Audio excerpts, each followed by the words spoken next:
Hi everyone, it's Justine here from House of Mahalo. Thank you so much for joining me.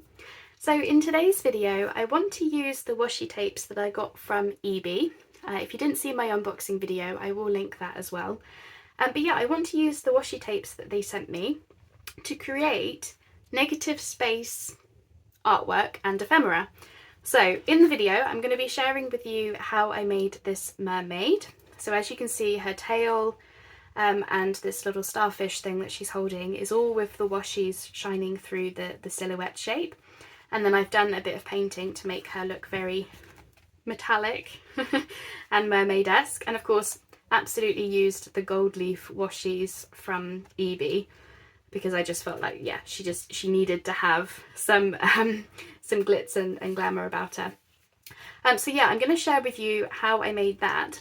But I'm also going to share with you some of these other ideas of stuff that I made with the same sort of concept. So the idea being you have the washi tape behind something. So in this case, we've got punched out circles. We've got washi tape behind them to create gift tags. We've got torn scrapbook paper to create a pocket for our journals. There are lots of different ways that you can take this concept in different avenues. So I'm going to share with you how I made the mermaid. And then I'm going to share with you some ideas as well as to how you can change up the technique a little bit to suit your projects. But I hope it gives you some ideas. I hope it gets you thinking about what you can do with your washi tapes. And don't forget, if you do like the washi tapes that I'm using from eBay, then you can get 30% off your order. There's information linked down below as to how you can go about doing that. Otherwise, I hope you enjoy the video. Okay, so what you're going to need for this project is some kind of silhouette that you've cut out from cardstock. Now, there's a few different ways that you could do this. I used a Cricut, so that's one idea. You could cut it out by hand, you could use some kind of stencil that's already pre-cut, or you could use punches, so circle or shaped punches. You also want some white cardstock. The reason that we're doing white is just so that the washi tape will show up better. And then when we overlay this over the top, we'll get a nice sort of bright, bold print. But of course, you don't have to use washi for this. This kind of shape can go on top of anything. Now, I am using my washies. I got these from eBay. Here we are. Came in this really pretty box. There's a whole bunch in there. There's like 27 washies that I got. So these are the washies that I've gone for. Now, being a mermaid, I went with this sort of like shiny purple cardstock, so it sort of slightly shimmers. I thought that would be quite fun. And then I wanted to pick some really pretty sort of underwater mermaid type colours.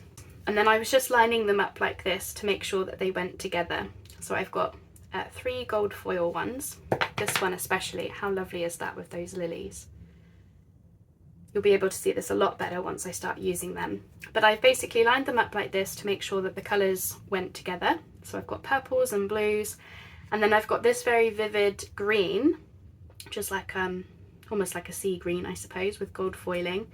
So I'm going to have that in the middle because, yeah, I kind of wanted just a little bit of a pop as well. So those are the ones I've gone for, but you choose whatever washi or other type of paper you've got.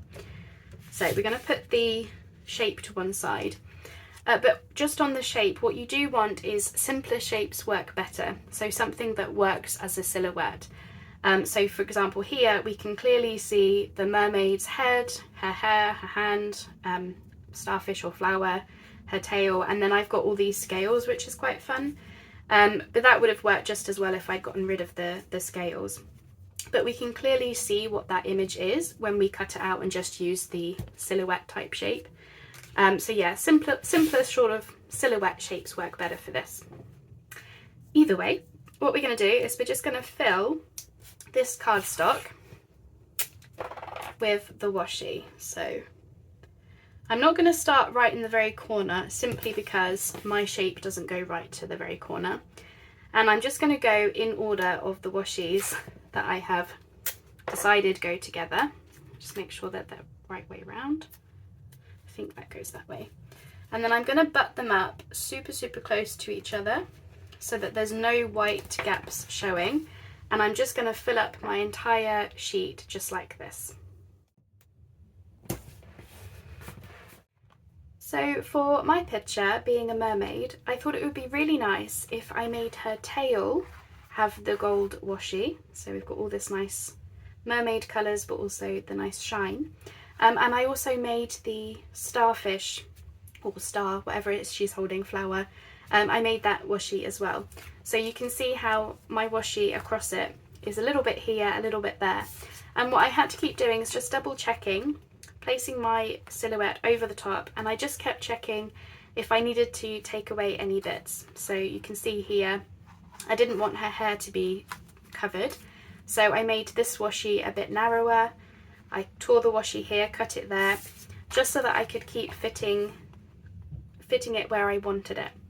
Now I actually think I'm going to paint the mermaid here.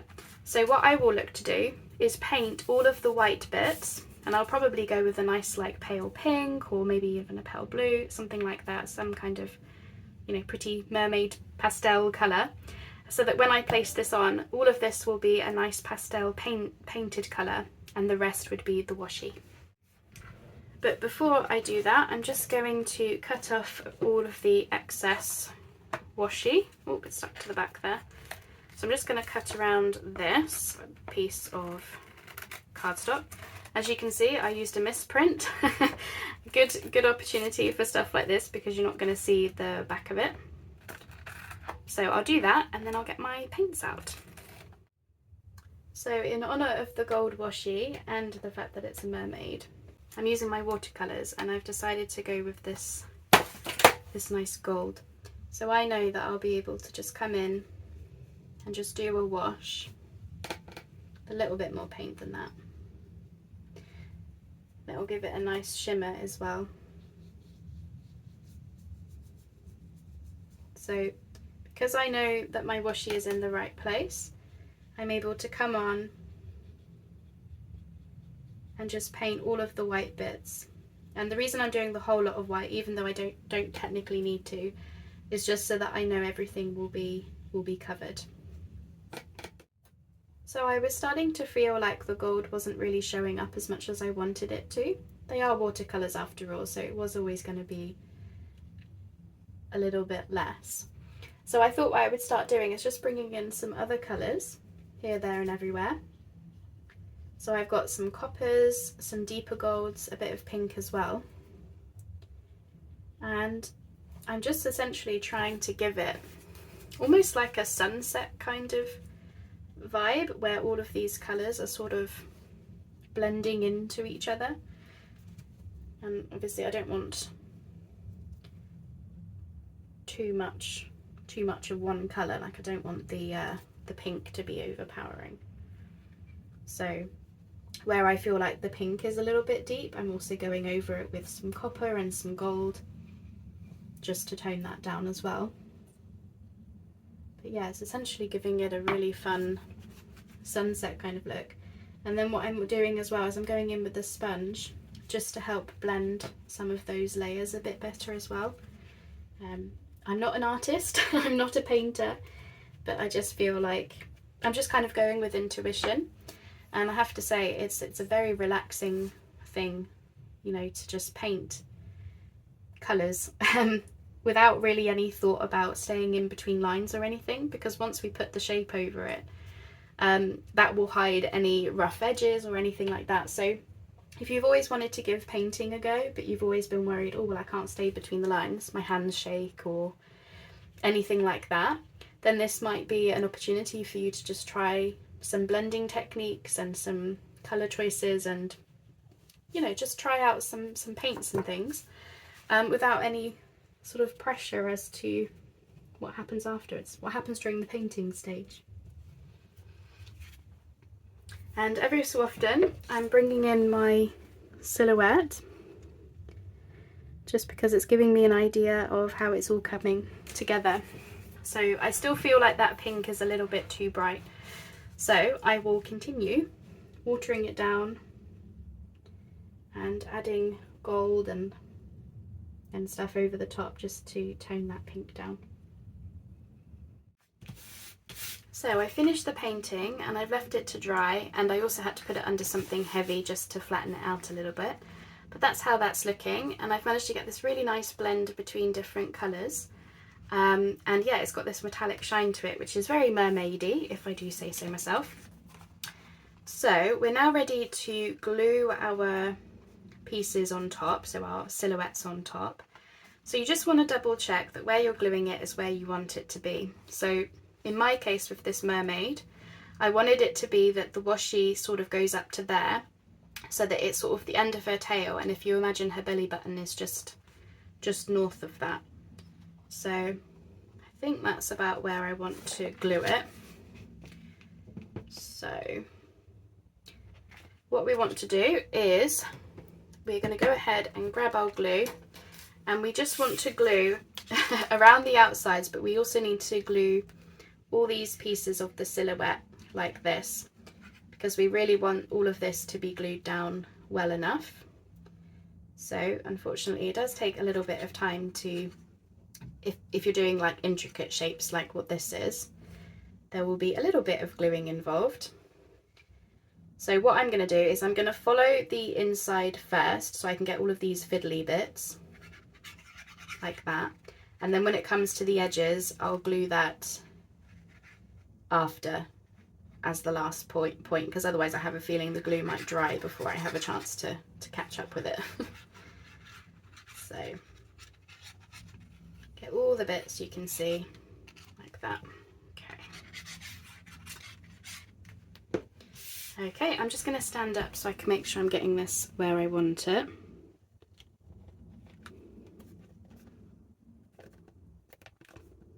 Okay, I think that's where I wanted it.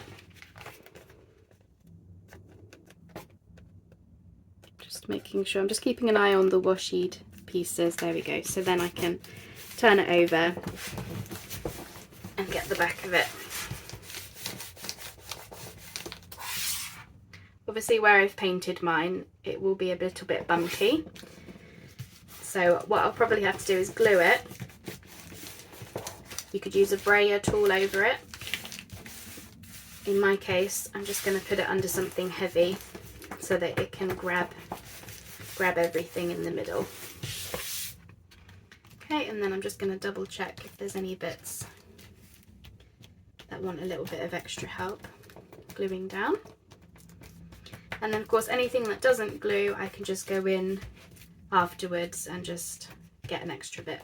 You might notice I didn't go over the scales or anything. I thought that would be either too fiddly, take too long, whereas the rest of it is going to be all glued down well, so I don't think it necessarily needs that. Okay, so yeah, I'll definitely need to put it under something heavy, but whilst I'm here I'm also just going to go around and catch all of these edges that I was ignoring before. So that's all of the gluing done now. So now it can go in a frame and it would look absolutely lovely on somebody's wall. But there are lots of different ways that you can do this same type of idea. So I'm going to give you some more examples as well. Here's one I made with some sort of autumnal leaf shapes. And then I used some autumnal coloured washi. I had this quote that I wrote on there using the Cricut. And then I did a bunch of stamping and stenciling because I felt like the background was maybe a little bit on the plain side, so I did that. So those are both very much the same sort of idea, with the washi showing through that negative space as artwork.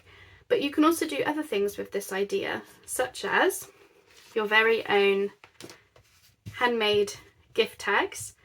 So this was just a little bit of packaging that I cut out some circle punches and then had some washi showing through. And here's a little bonus embellishment that I had made.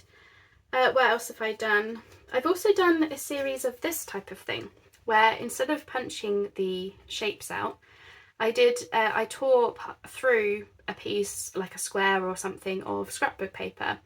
And then the washi is just attached to a bit of card on the back. So now I have a pocket for my journals. I've got an embellishment piece. That was the same sort of idea with the torn paper.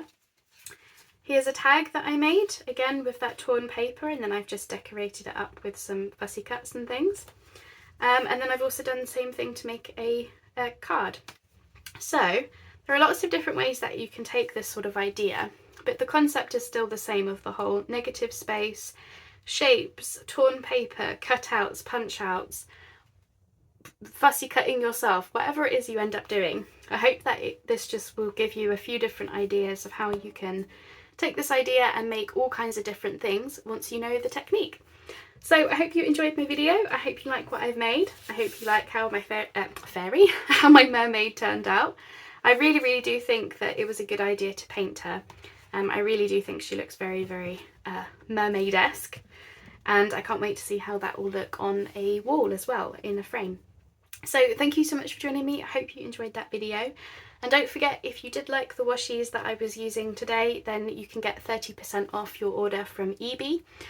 So do have a look at the information linked down below, so you can use my discount code and get that 30% off. So thank you ever so much for joining me. I hope you liked this idea. Hope you enjoyed the video, and I hope I will see you on the next one. Thanks so much then. Bye bye for now.